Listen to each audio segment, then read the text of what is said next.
Welcome to a pregame podcast. This is our continuing series of How to Handicap podcast. We're looking at part 2, conference tournaments. This segment, How to Handicap Momentum.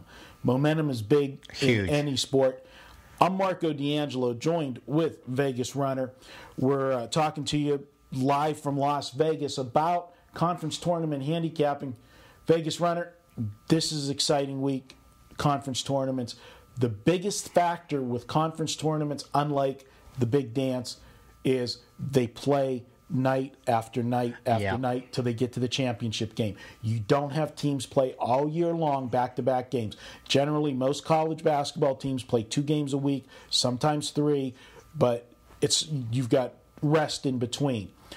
What do you look at when you're looking at these conference tournaments? And then I'll tell you some of the things I look at, but this is something I really like in conference tournaments. Well, the main thing that I always say is, and you're absolutely right, momentum's huge, and you're going to break that down.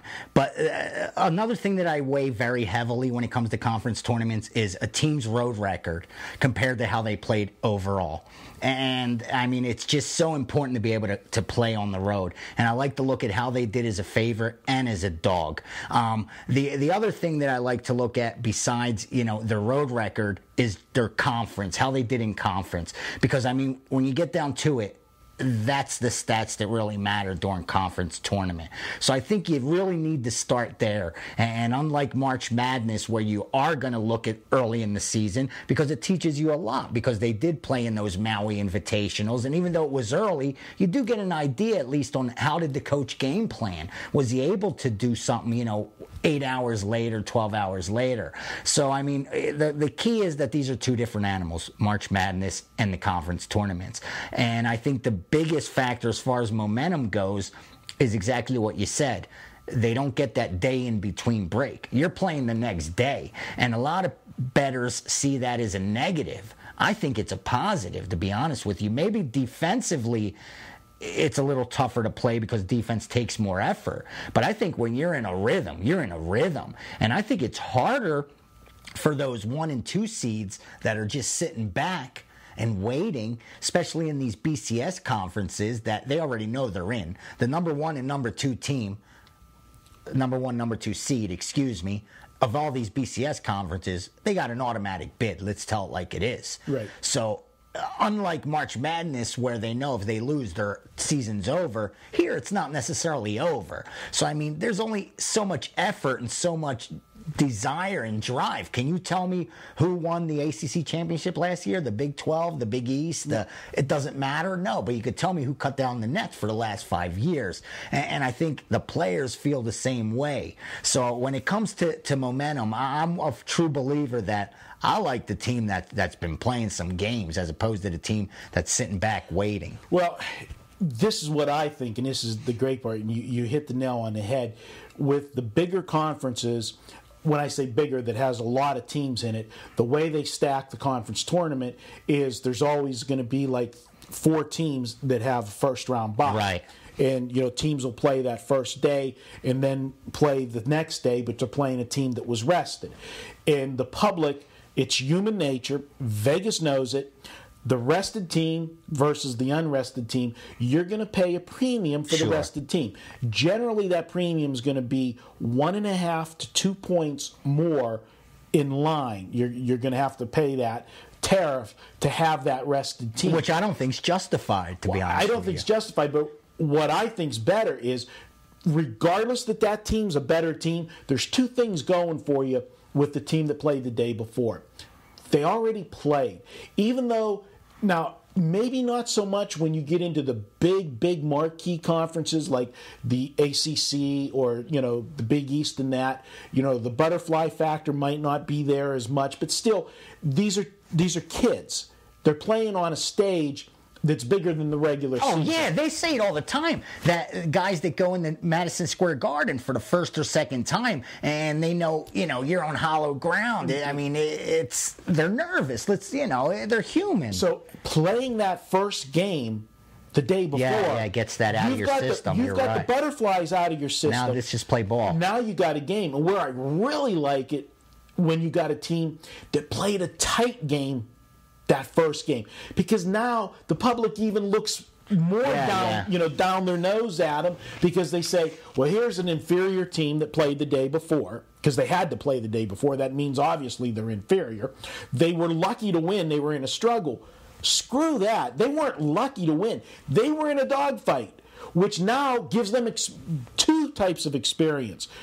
They got the butterflies out because they've already played on that big stage. And able to win a close game, sure. Now, if you're suddenly in a close game where that final 2 minutes, every bucket counts sure. you've already experienced that pressure, regardless whether that team was, the 1 or 2 seed or it was the 8th or 9th seed. Right. You still experienced it, while the other team was sitting there watching and relaxing and not experiencing and knowing what they had to go through.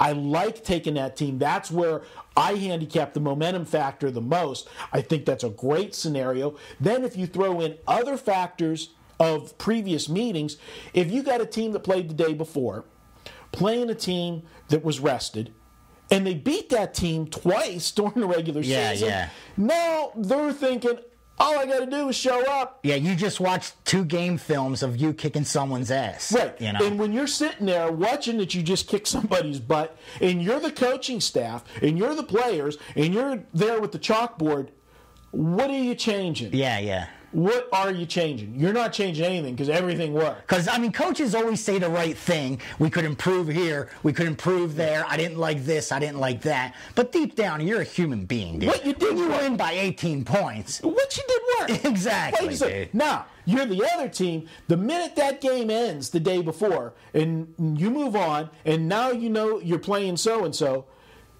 that coaching staff ain't going to bed. The players are going to bed.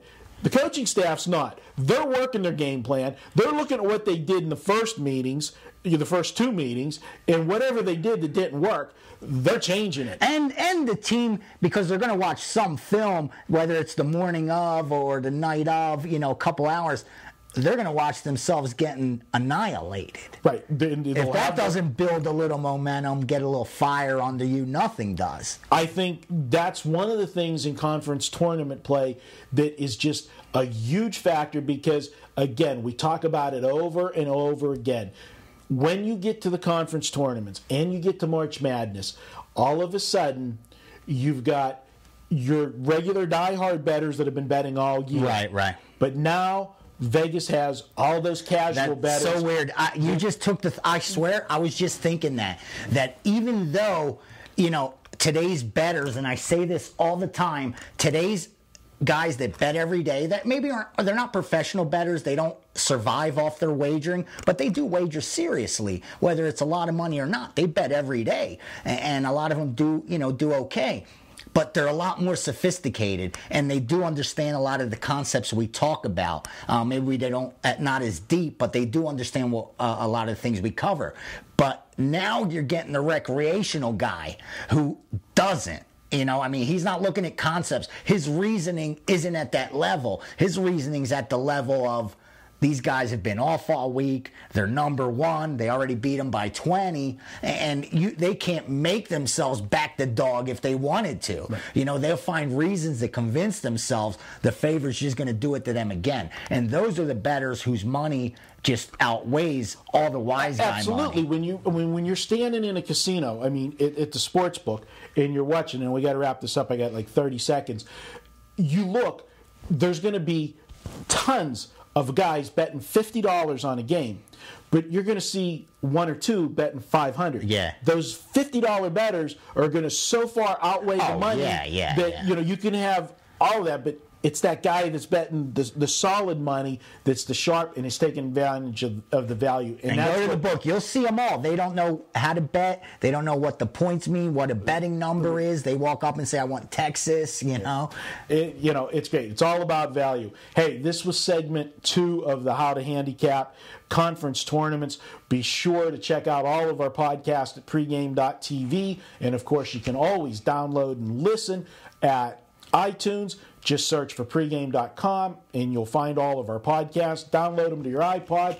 Listen to Vegas Runner, Marco D'Angelo. Hey, if you can't sleep one night, we're a great way to put you to sleep, too. Absolutely.